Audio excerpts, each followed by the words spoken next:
You got these two hubs, kind of twin bubbles. Maybe it's been described as kind of a mini Olympic village, kind of self-contained situation. Did they operate as you expected as you had these this weekend of games?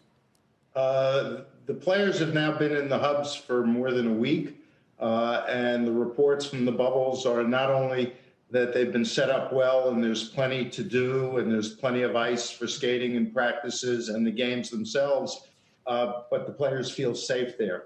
Obviously, we went to two places where COVID-19 was at a relatively low point for places in North America, but we felt that it was important to get the players in a situation where we could focus on their health and well-being. Obviously, we want to keep them safe.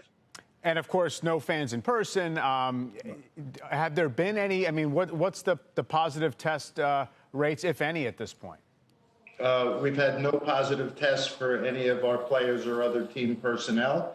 And, you know, we went through a process where we first opened our training facilities and did some testing, and then we had training camps where the players were tested regularly.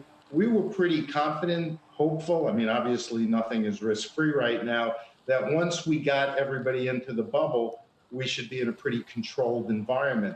More important than not more important, actually, health and safety is the most important.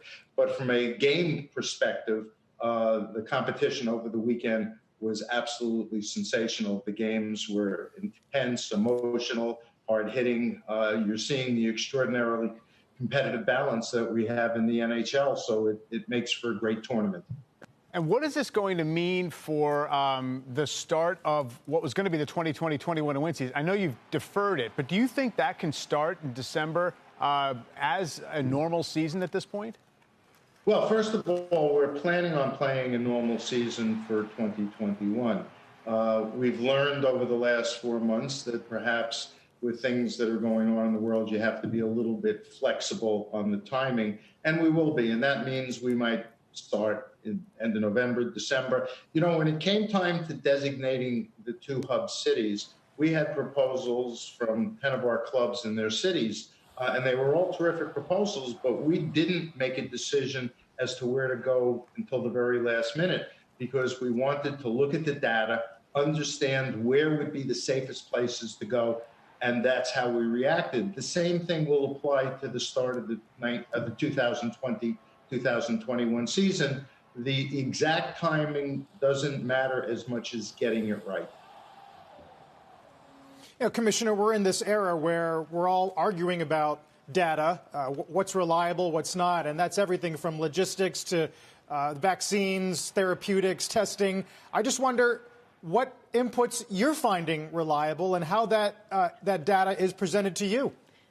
Well, actually, that's a great question, and it really applies to two things. One, we're tracking where COVID-19 was outbreaking, where it was increasing and where it wasn't, and that data is ready available. We've been consulting with the experts, both our internal medical people and the outside experts who are leading Canada and the U.S. in terms of the response for COVID-19.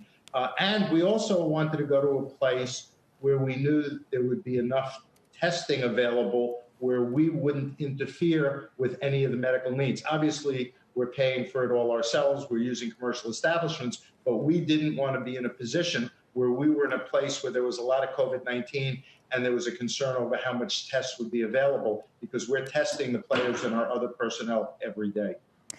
Gary, as this structure, looks to continue into the future, is there a risk for some of the smaller market teams that they could go belly up?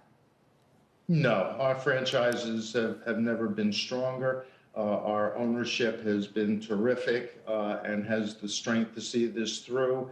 And we have a very good, stable system with our Players Association. In fact, in the midst of all this, we extended our collective bargaining agreement by 4 years. So we're looking forward to 6 years at minimum of labor peace. Our system, we think, is the strongest, most solid, most predictable in all of the major sports. In addition to dealing with the economics, it provides us with the extraordinary competitive balance that we have.